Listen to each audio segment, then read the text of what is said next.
Hi friends. നമ്മൾ first എപ്പിസോഡിൽ പഠിച്ചത് നമുക്കൊന്ന് റീക്യാപ്പ് ചെയ്യാം. സോ ഒരു 1 വീക്കിന് മേലെ ആയിട്ടുണ്ടെന്ന് തോന്നുന്നു ഞാൻ ആ എപ്പിസോഡ് ഗ്രൂപ്പിൽ ഷെയർ ചെയ്തിട്ട്. അപ്പം ജസ്റ്റ് ഒന്ന് റീക്യാപ്പ് ചെയ്ത് തരാം. സോ നമ്മൾ പഠിച്ചു ഇൻവെസ്റ്റ്മെന്റിന്റെ ആവശ്യകത എന്താണെന്ന്, അല്ലെ? എന്തിനാണ് നമ്മൾ മണി ഇൻവെസ്റ്റ് ചെയ്യുന്നത് പഠിച്ചു. ഓക്കെ, അതായത് മെയിനായിട്ട് നോക്കുവാണെങ്കിൽ ഫൈറ്റ് അഗെയിൻസ്റ്റ് ഇൻഫ്ലേഷൻ, അല്ലെ? നാണ്യപ്പെരുപ്പം കൂടി കൂടി വരികയാണ്. അപ്പൊ അതിന് അഗെയിൻസ്റ്റ് നമുക്ക് ഫൈറ്റ് ചെയ്യാൻ വേണ്ടിയിട്ടാണ് നമ്മൾ ഇൻവെസ്റ്റ് ചെയ്യുന്നത്. കാരണം ഇന്നത്തെ 100 രൂപ ഒരു വർഷം കഴിയുമ്പോൾ അതിന് ആ 100 രൂപയുടെ വാല്യൂ ഉണ്ടാവില്ല, അല്ലെ? സോ നമ്മൾ അതിന് അഗെയിൻസ്റ്റ് ഇപ്പൊ ഇൻഫ്ലേഷനെ ചെറുക്കാൻ വേണ്ടിയാണ് നമ്മൾ ഇൻവെസ്റ്റ് ചെയ്യുന്നത് പഠിച്ചു. അതുപോലെ തന്നെ വെൽത്ത് ക്രിയേഷന് വേണ്ടിയിട്ടാണ് നമ്മൾ പഠിച്ചു, അല്ലെ? നമുക്ക് സമ്പത്ത് ക്രിയേറ്റ് ചെയ്യാൻ വേണ്ടിയിട്ട് നമുക്ക് ഇൻവെസ്റ്റ്മെന്റ് തീർച്ചയായിട്ടും വേണം. നമ്മൾ ജോലി ചെയ്ത് അല്ലെങ്കിൽ മറ്റു രീതിയിൽ കിട്ടുന്ന പണം നമ്മൾ ഇൻവെസ്റ്റ് ചെയ്തില്ല എങ്കിൽ നമ്മളത് ലൈഫിൽ സ്പെൻഡ് ചെയ്ത് തീരുകയാണ്.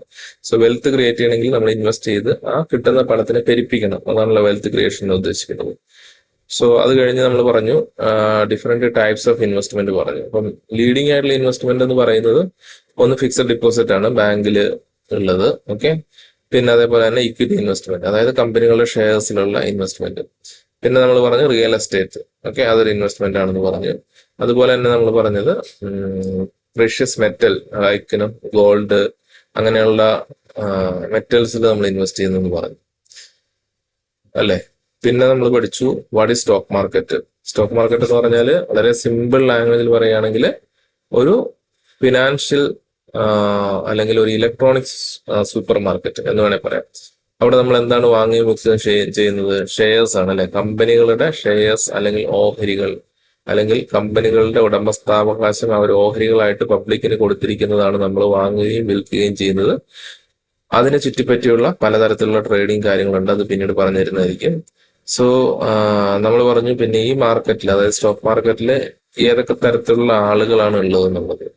അതിൽ റീറ്റെയിൽ പാർട്ടിസിപ്പൻസ്, അപ്പം എന്നെയും നിങ്ങളെയും പോലുള്ള റീറ്റെയിൽ പാർട്ടിസിപ്പൻസ് ഉണ്ട്. അതുപോലെ തന്നെ ബിഗ് ഇൻസ്റ്റിറ്റ്യൂഷൻസ് ഉണ്ട്, അതായത് ഡൊമസ്റ്റിക് ഇന്ത്യക്ക് അകത്തുള്ള വലിയ ഇൻസ്റ്റിറ്റ്യൂഷൻസ് ഉണ്ട്.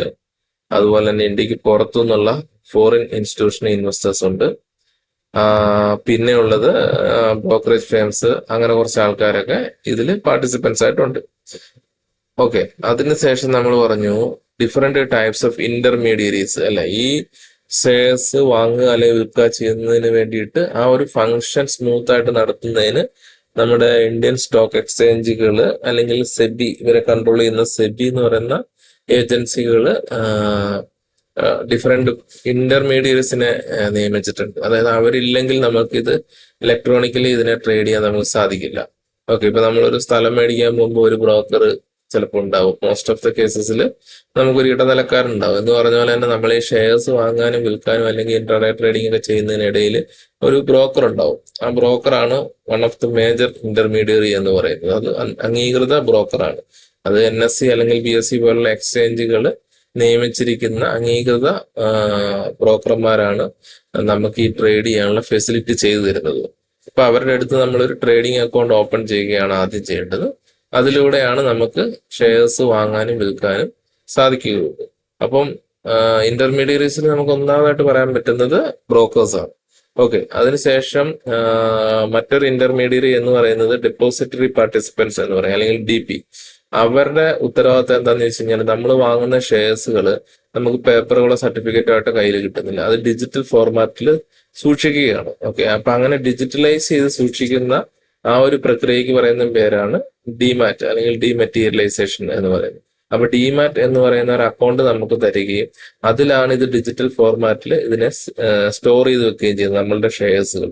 അപ്പം സ്റ്റോറേജ് സ്പേസ് ആണ് ശരിക്കും ഈ പറയുന്ന ഡിമാറ്റ് അക്കൗണ്ട് എന്ന് പറയുന്നത്. അപ്പൊ അത് പ്രൊവൈഡ് ചെയ്യുന്നത് ഒരു ഡിപ്പോസിറ്ററി പാർട്ടിസിപ്പൻസ് ആയിരിക്കും. അവരും ഓതറൈസ്ഡ് ആണ്, അവർ NSE നിയമിച്ചിരിക്കുന്ന അല്ലെങ്കിൽ സെബിയുടെ അംഗീകാരമുള്ള ഒരു ഏജൻസിയാണ് ഡിപ്പോസിറ്ററി പാർട്ടിസിപ്പൻസ് എന്ന് പറയുന്നത്. സോ അവരും ഈ പറയുന്ന ബ്രോക്കറും തമ്മിൽ ലിങ്ക്ഡ് ആയിരിക്കും. ബ്രോക്കർ നമുക്ക് തരുന്ന ട്രേഡിംഗ് അക്കൗണ്ടും ഡിപ്പോസിറ്ററി പാർട്ടിസിപ്പൻസ് നമുക്ക് തരുന്ന ഡിമാറ്റ് അക്കൗണ്ടും ഇന്റർലിങ്ക്ഡ് ആയിരിക്കും. ഓക്കെ, നമ്മൾ ട്രേഡിംഗ് അക്കൗണ്ട് ത്രൂ ആണ് നമ്മൾ വാങ്ങുകയും വിൽക്കുകയും ചെയ്യുന്ന ആക്ടിവിറ്റി ചെയ്യുന്നതെങ്കിൽ അതിനെ പിന്നീട് ആ ഷെയർസിനെ ഡിമെറ്റീരിയലൈസ് ചെയ്ത് സൂക്ഷിക്കുന്നത് ഈ പറയുന്ന ഡിപ്പോസിറ്ററി പാർട്ടിസിപ്പൻസ് തരുന്ന ഡിമാറ്റ് അക്കൗണ്ടിലായിരിക്കും. ഓക്കെ, അതിനുശേഷം ഒരു ഇന്റർമീഡിയറി കൂടി ഉണ്ടെന്ന് നമ്മൾ പഠിച്ചു, അതായത് ബാങ്ക് അല്ലെ, നമ്മുടെ നോർമൽ ബാങ്ക്സ്. ഓക്കെ, സോ നമുക്ക് സേവിങ്സ് അക്കൗണ്ട് ഉണ്ട്.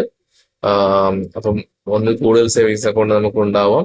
അപ്പൊ നമ്മൾ ആ ബാങ്ക് അക്കൗണ്ട് ഈ ട്രേഡിംഗ് അക്കൗണ്ടുമായിട്ട് ലിങ്ക് ചെയ്യണം. എന്തിനാണെന്ന് വെച്ച് കഴിഞ്ഞാൽ അതിൽ നിന്നാണ് നമ്മൾ പണം ട്രേഡിംഗ് അക്കൗണ്ടിലേക്ക് ഇടുന്നതും ട്രേഡിംഗ് അക്കൗണ്ടിൽ നിന്ന് നമ്മൾ പിൻവലിക്കുന്നതല്ല ഈ ബാങ്ക് ത്രൂ ആയി. അപ്പൊ നമുക്ക് മൾട്ടിപ്പിൾ ബാങ്ക് നമുക്ക് ആഡ് ചെയ്യാൻ പറ്റും.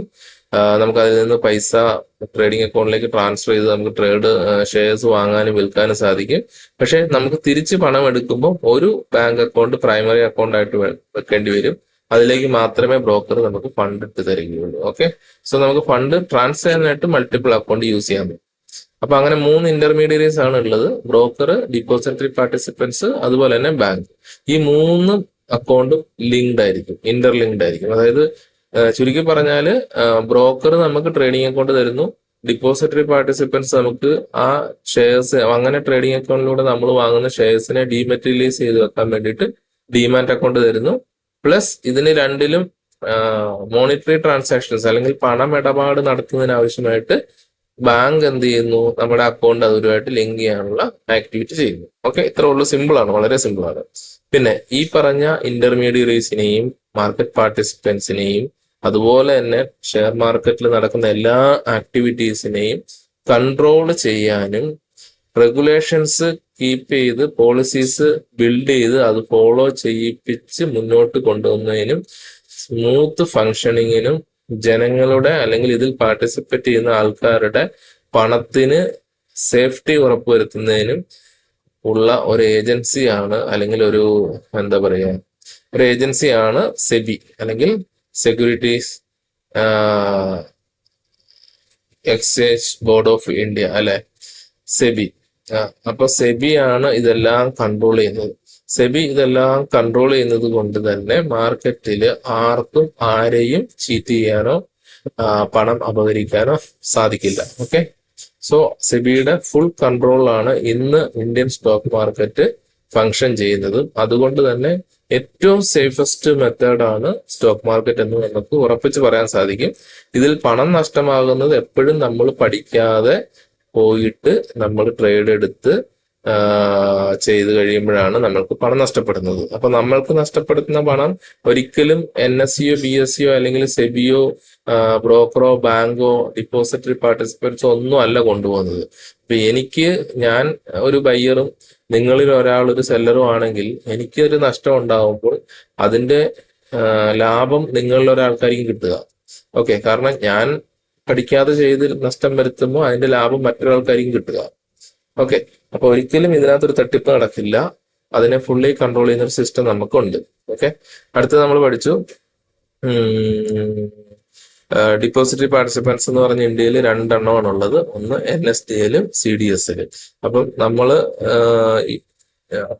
ട്രേഡിംഗ് ആൻഡ് ഡിമാറ്റ് അക്കൗണ്ട് എടുക്കുന്ന ബ്രോക്കേഴ്സ് ഇവരിൽ ആരുമായിട്ടെങ്കിലും ഇതിലേതെങ്കിലും ഒന്നുമായിട്ടോ അല്ലെങ്കിൽ രണ്ടുമായിട്ടോ ലിങ്ക് ചെയ്ത് വർക്ക് ചെയ്യുന്നവരായിരിക്കും. ഫോർ എക്സാമ്പിൾ നമ്മൾ സജസ്റ്റ് ചെയ്യുന്ന ഫയേഴ്സ് എന്ന് പറയുന്ന ബ്രോക്കർ ഈ 2 ഡിപ്പോസിറ്ററി പാർട്ടിസിപ്പൻസുമായിട്ട് അസോസിയേഷൻ ഉള്ളവരാണ്. നിങ്ങൾക്ക് അവരുടെ വെബ്സൈറ്റ് ചെക്ക് ചെയ്ത് കഴിഞ്ഞാൽ എല്ലാ ഡീറ്റെയിൽസും കിട്ടുന്നതാണ്.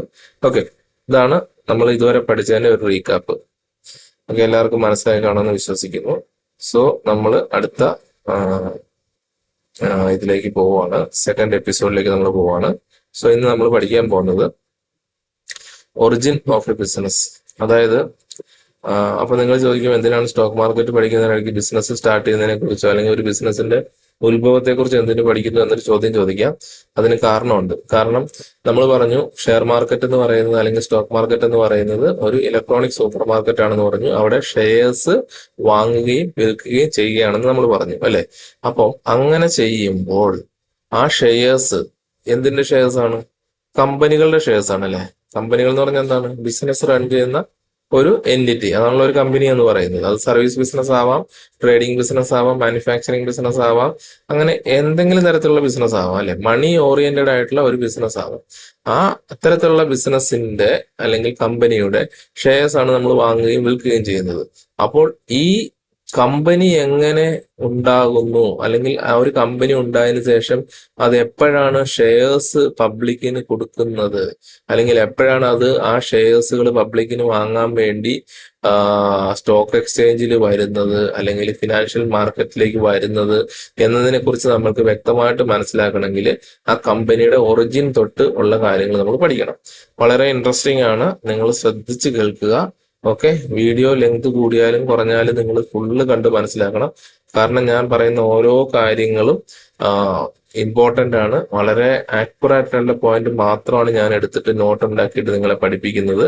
ഒരിക്കലും ഇത് സ്കിപ്പ് ചെയ്യാതെ എല്ലാ വീഡിയോസും പൂർണ്ണമായിട്ടും ശ്രദ്ധിച്ച് കണ്ട് മനസ്സിലാക്കുക.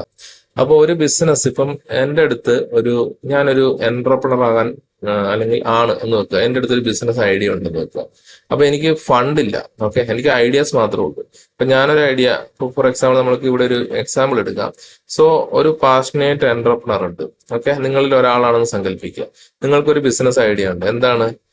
ഒരു ഹൈലി ഫാഷനബിൾ ആയിട്ടുള്ള അല്ലെങ്കിൽ ഓർഗാനിക് കോട്ടൺ ടീഷർട്ട് ഉണ്ടാക്കി വിൽക്കുക. ഓക്കെ, അതാണ് നിങ്ങളുടെ ബിസിനസ് ഐഡിയ. നിങ്ങൾക്ക് വളരെ നല്ലൊരു ഓർഗാനിക് കോട്ടൺ ടീഷർട്ട്സ് എന്ന് വെച്ച് കഴിഞ്ഞാൽ വളരെ നല്ല മൂവിങ് ഉണ്ടാവാൻ സാധ്യതയുള്ള ഒരു ടീഷർട്ട് നിങ്ങൾക്ക് ഉണ്ടാക്കി നിങ്ങൾക്ക് വിൽക്കാം എന്നൊരു ആശയം നിങ്ങളുടെ മനസ്സിലുണ്ടെന്ന് വെക്കുക. അപ്പൊ നിങ്ങൾക്ക് അത് ബിസിനസ് ആക്കി മാറ്റി കമ്പനി ആക്കി മാനുഫാക്ചറിങ് സ്റ്റാർട്ട് ചെയ്താൽ, അതായത് പ്രൊഡക്ഷൻ സ്റ്റാർട്ട് ചെയ്ത് നിങ്ങൾക്ക് സെല് ചെയ്ത് ബിസിനസ് ആക്കി മാറ്റണം. നിങ്ങളുടെ അടുത്ത് ഐഡിയാസ് മാത്രമേ ഉള്ളൂ. നിങ്ങൾ എന്ത് ചെയ്യും? ഫണ്ട് വേണം അല്ലേ? ഇത് എന്ത് ചെയ്യാനും ഫണ്ട് വേണം.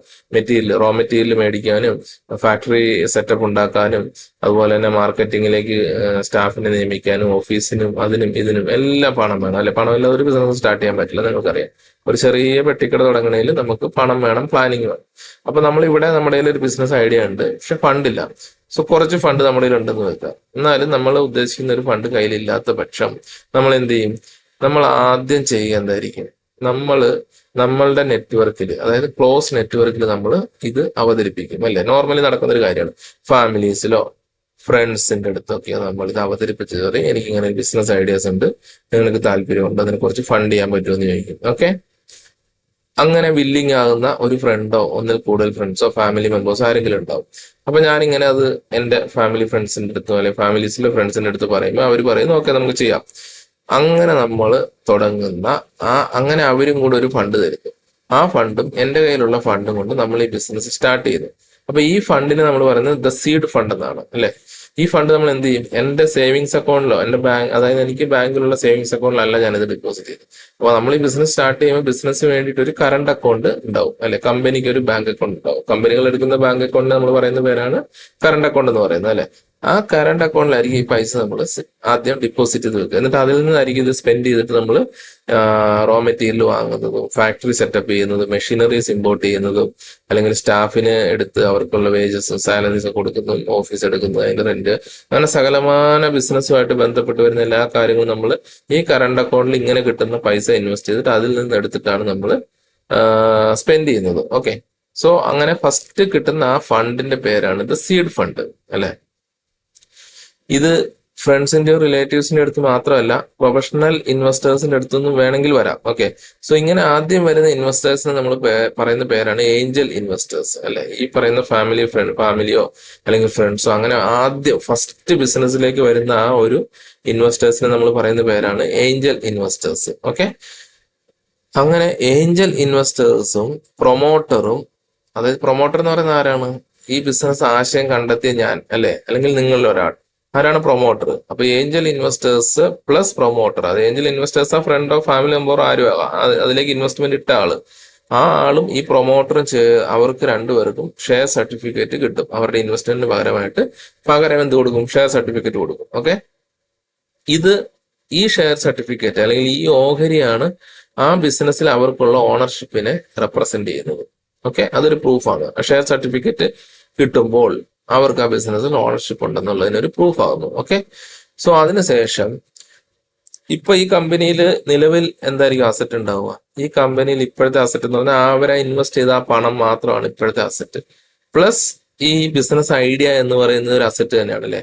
അത് കാണാൻ പറ്റാത്ത ഒരു ഇൻടാഞ്ചിബിൾ ആയിട്ടുള്ള ഒരു അസറ്റ് ആണ് ബിസിനസ് ഐഡിയാസ്. അതിന് വാല്യൂ ഉണ്ട്. ആ ഐഡിയ വിറ്റ് കഴിഞ്ഞാലും ആൾക്ക് ക്യാഷ് കിട്ടും അല്ലേ. ഒരു ഇതുവരെ ഇല്ലാത്ത ഒരു പുതുമയുള്ള ഒരു ബിസിനസ് ഐഡിയ നിങ്ങൾക്ക് ഉണ്ടെങ്കിൽ അതൊരു ബിസിനസ്മാൻ എടുത്തോ അല്ലെങ്കിൽ ആരെങ്കിലും എടുത്ത് സംസാരിച്ചു കഴിഞ്ഞാൽ നിങ്ങൾക്ക് ആ ആശയം അവർക്ക് ബിസിനസ് ആക്കി വിജയിപ്പിക്കാൻ എന്ന് സാധിക്കുമെങ്കിൽ അവരെന്ത് ചെയ്യും, അതിന് പേ ചെയ്യാൻ തയ്യാറാവും അല്ലെ. അപ്പൊ ഈ ബിസിനസ് ഐഡിയയും ഒരു തരത്തിലൊരു അസറ്റാണ് ആ ഒരു സ്റ്റേജിനെ സംബന്ധിച്ചിടത്തോളം. ഓക്കെ, അപ്പൊ ഉദാഹരണത്തിന് ഈ ഒരു കേസിൽ ഒരു 5 കോടി ഇങ്ങനെ ഉണ്ടാക്കിയെന്ന് വെക്കുക. ഓക്കെ, അപ്പം ആ കമ്പനിയുടെ അപ്പോഴത്തെ വാല്യുവേഷൻ എന്ന് പറയുന്നത് 5 കോടി രൂപയാണ്. പ്ലസ് ഈ ബിസിനസ് ഐഡിയ, അത് നമ്മളിപ്പോ വാല്യൂ ഇടുന്നില്ല, ജസ്റ്റ് അതാണ് ഇവരുടെ ഇപ്പോഴത്തെ അസറ്റ്. ഈ ഒരു സ്റ്റേജിൽ ഏഞ്ചൽ ഇൻവെസ്റ്റേഴ്സ് വന്നു, ഫണ്ട് ഇട്ടു, അവര് ബിസിനസ്സിലേക്ക് 5 കോടി രൂപ സമാഹരിച്ചു, അത് കറണ്ട് അക്കൗണ്ടിൽ ഡെപ്പോസിറ്റ് ചെയ്തിരിക്കുകയാണ്. ഓക്കെ, ഇനി ഇതിന് പകരമായിട്ട് അവർ ഷെയർ ഇഷ്യൂ ചെയ്തിട്ട് അവരുടെ ഓണർഷിപ്പിനെ റെപ്രസെന്റ് ചെയ്യുന്നു. ഓക്കെ, സോ ഇപ്പൊ 3 പേര് ബിസിനസ്സിൽ ഉണ്ടെന്ന് വിചാരിക്കുക. ഇനി ഈ ഷെയർസിന്റെ പ്രൈസ് എങ്ങനെ തീരുമാനിക്കാം? ഇപ്പൊ 5 കോടി ഉണ്ട്, 5 കോടി ഉണ്ടെങ്കിൽ എന്ത് ചെയ്യും, ഒരു ഷെയറിന് ഒരു ഫേസ് വാല്യൂ എന്ന് പറഞ്ഞിട്ട് ഒരു 10 രൂപ കൊണ്ട് ഇടും. ഓക്കെ, 10 രൂപ ഇട്ട് കഴിഞ്ഞാൽ 5 കോടി ഷെയറിന് എത്ര, 5 കോടി രൂപയ്ക്ക് എത്ര ഷെയർ ഉണ്ടാവും? 5 കോടി ഡിവൈഡഡ് ബൈ 10 രൂപ അല്ലെ, അതായത് 50 ലക്ഷം ഷെയർ ഉണ്ടാവും.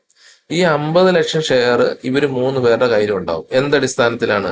ഇവർ എത്ര രൂപ വെച്ചാണ് ഇട്ട അത്രയും രൂപ വെച്ച്. ഇപ്പൊ ഞാൻ 3 ലക്ഷമാണ് ഇട്ടെങ്കിൽ ആ 3 ലക്ഷത്തിനുള്ള ഷെയർ എനിക്ക് കിട്ടും.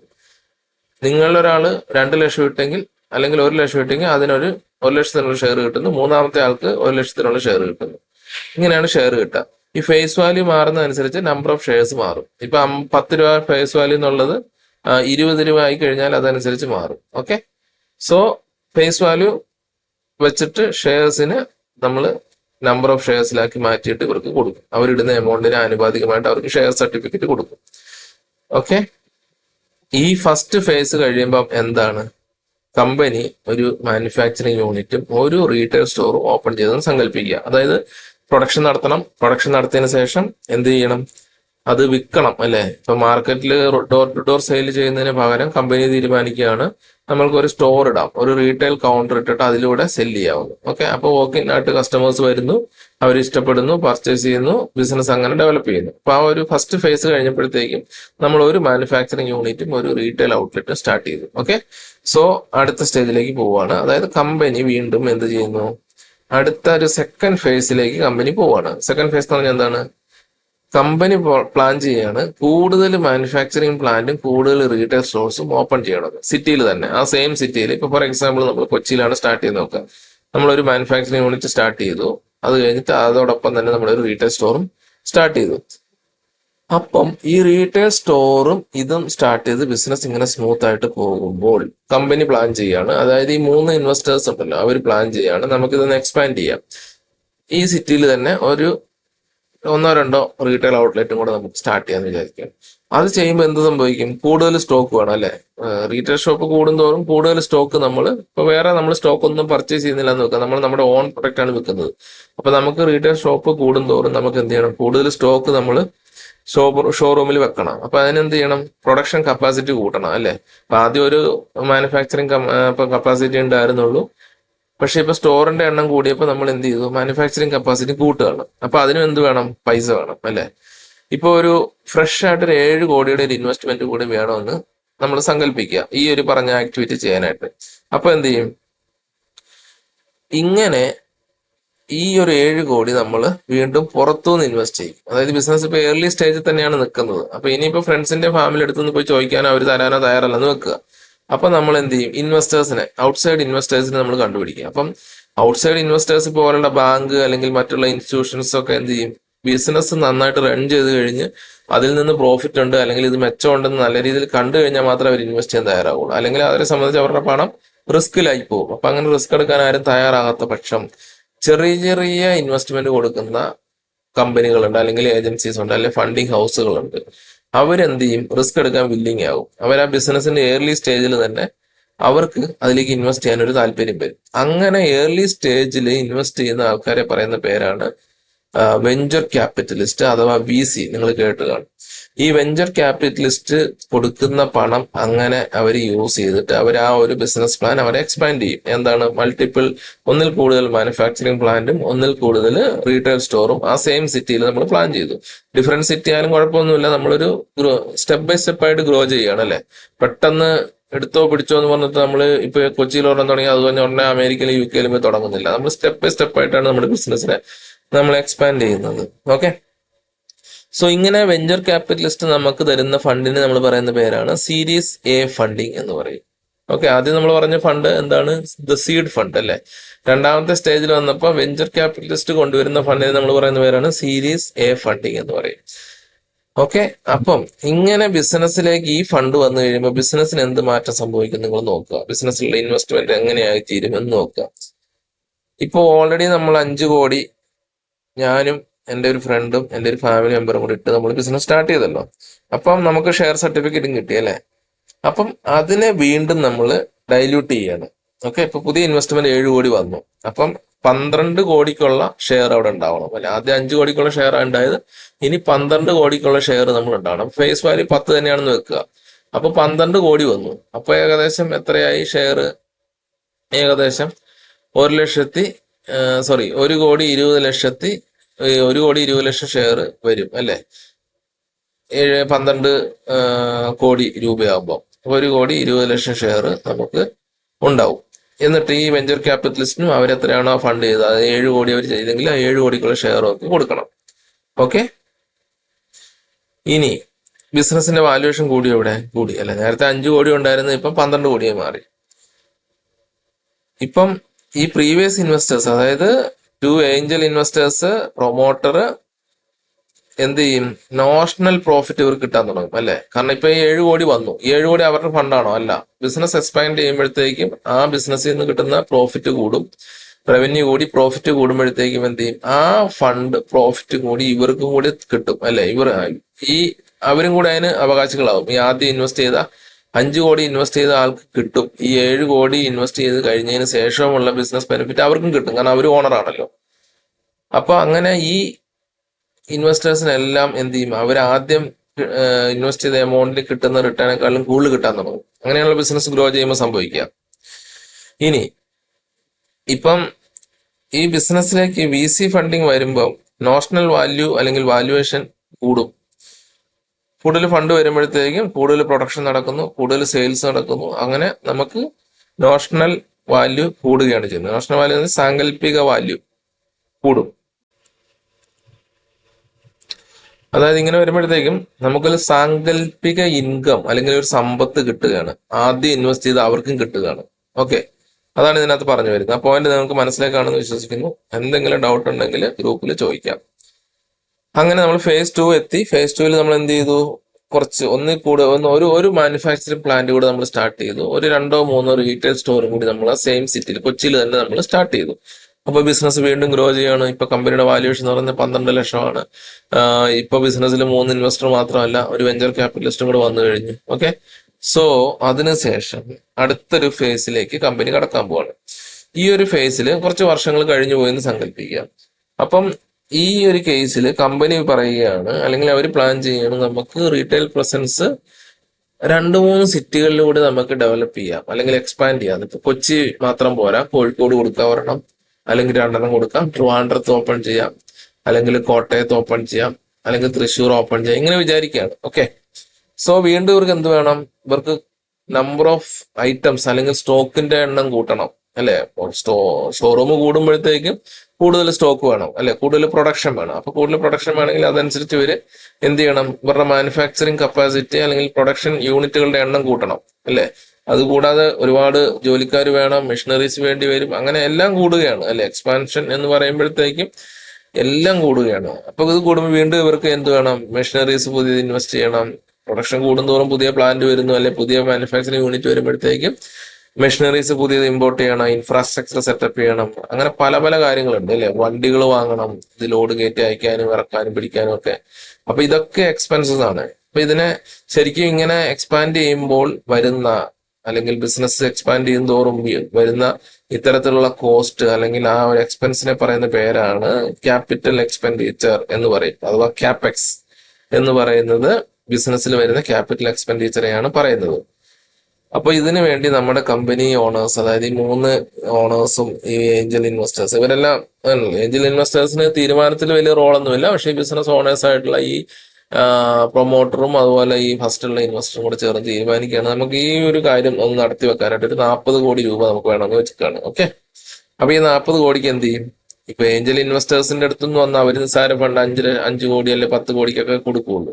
ഇപ്പൊ 40 കോടി എന്ന് പറയുമ്പോൾ കുറെ കൂടെ വലിയൊരു എമൗണ്ട് ആണ് അല്ലെ. അതെന്തായാലും അവർ കൊടുക്കാൻ പറ്റില്ല. ഒരു ഫ്രണ്ടിനോ ഒരു ഫാമിലി മെമ്പറിനൊന്നും അത്ര ഒന്നും സ്പെൻഡ് ചെയ്യാൻ പറ്റില്ല.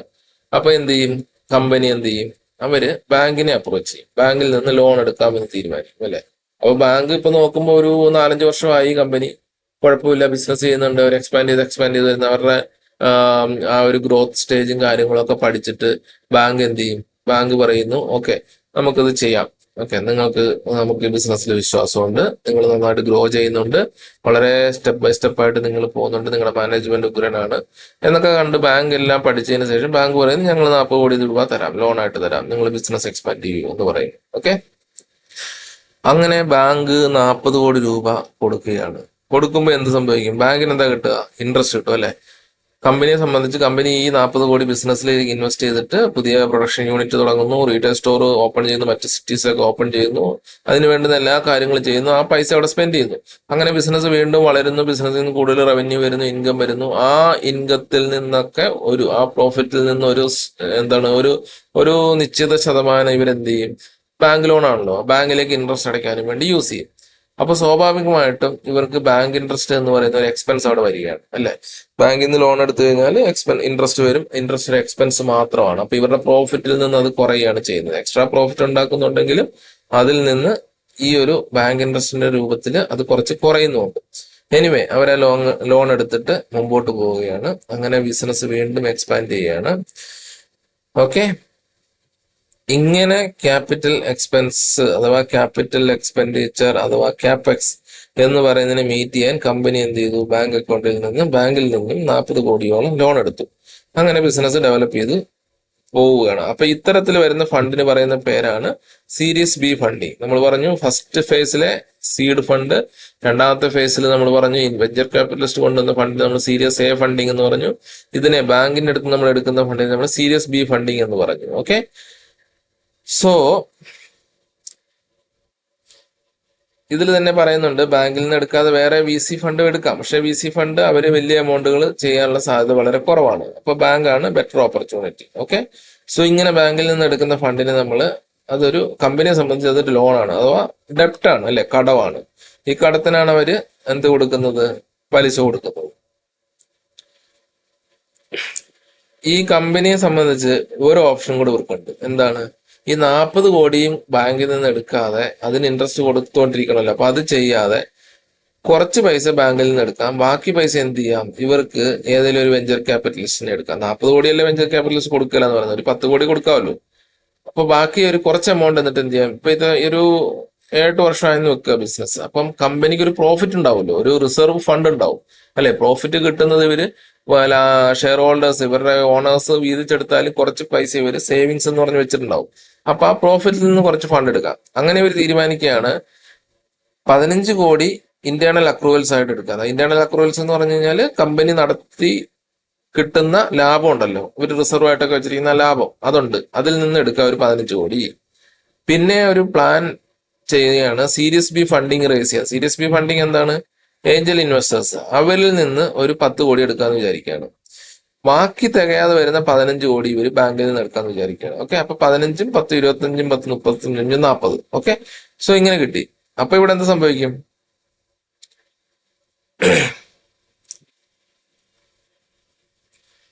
ഇവിടെ 10 കോടി കമ്പനി വെഞ്ചർ ക്യാപിറ്റലിസ്റ്റിന്റെ അടുത്ത് വീണ്ടും എടുക്കുന്നു അല്ലെ.